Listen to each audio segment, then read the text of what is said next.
Hi there, welcome to Kneppy Invest. We are near the end of the quarter reporting season or month for July, only 2 more trading days to go. And to be honest with you, the majority of Appendix 4Cs and 5Bs will be released in the last 2 trading days of the month. But one of my favorite Appendix 4Cs that have been released so far in July 2023 is from a little known company called EZZ Life Science Holdings.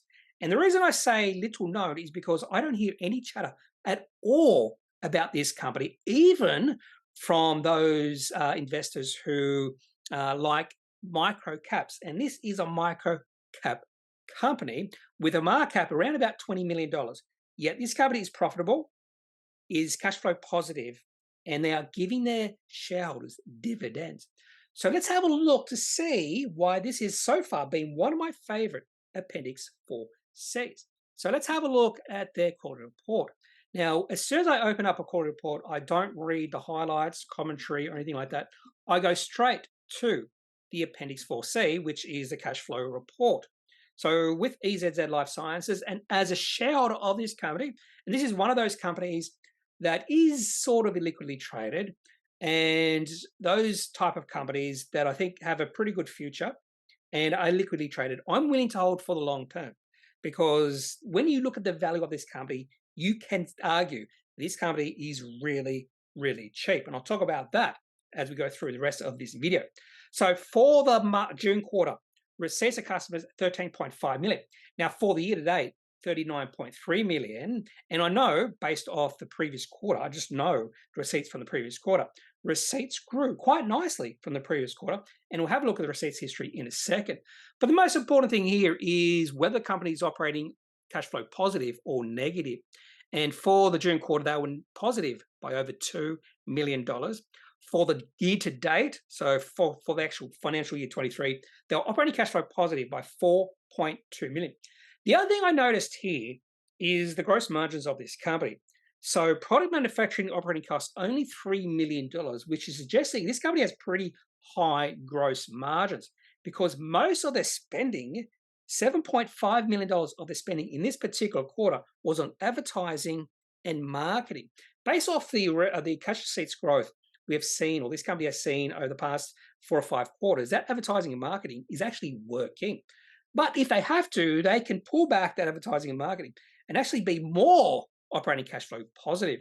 So everything going right for this company, receipts growing, operating cash flow positive, also free cash flow positive because they spent $32,000 on capital expenditure. And not only that, if you take into account that they actually gave their shareholders a dividend, and those dividends amounted to $406,000, this company still grew their cash on the quarter. So cash on hand grew from 12.3 million to 13.8 million. Not only that, this company has no debt. We can see that in section 7, no debt. So this company, cash on hand, net cash, 13.8 million. Now, if we have a look at market index at the market cap of this company, I've already mentioned about $20 million. Now, the share price did increase 10.8% on the back of this quarter results. Market cap of this company is 24 million. So 24 million minus, was it 13.8 million? That means the enterprise value of this company is just above 10 million. So enterprise value of $10 million for a company that is profitable, cash flow positive, and is paying dividends, and not only profitable and increasing cash flow positive, but increasing cash receipts and revenue. So let's have a look at the cash receipts history for this company from when they listed on the ASX back in early 2021 or late 2020. So initially when they listed, you can see receipts really went nowhere. In fact, they were going down for the first 4 quarters. And then all of a sudden, not sure what happened to this company. Maybe for some reason they changed their business model. Who knows? Wasn't really following the company. But receipts started to grow about 1 year ago. So in the start of towards the start of 2022, receipts were around about 4 million. And they've gone from $4 million in a quarter to 13.5 million. Not only that, every single quarter, receipts have grown over the past 4 or 5 quarters, 1, 2, 5 quarters. So this shows me there is some oomph to this company, that they have grown receipts or tripled receipts in just over 1 year. The other thing I'm going to actually do a little bit of research on is whether this company has really good gross margins or whether that's just a one-off. So even if you look the year to date, Receipts to customers $39.3 million, only $10.9 million on product manufacturing operating costs, but $20.3 million on advertising and marketing. And that does suggest to me this company has really good gross margins. And if they have increased their gross margins over the past 2 years, that means this company, this small cap company, this tiny company has pricing power. The other thing I did see somewhere, this company has been named one of the top 41 growth companies in Australia or something like that. I did see that mentioned somewhere, and I think they actually said that here. So let's have a look at some of the interesting things in their commentary. They didn't release a presentation or anything like that. So for those who don't know what this company does, they manufacture, create, I suppose, health products and that sort of thing. In fact, they say here they are genomic life science company focusing on genomic research and development to address 4 key human health challenges: genetic longevity. I'm going to get that eventually. Longevity. I'm not going to try to pronounce the next word. HPV, that's the acronym. Helicobacter pylori, and weight management.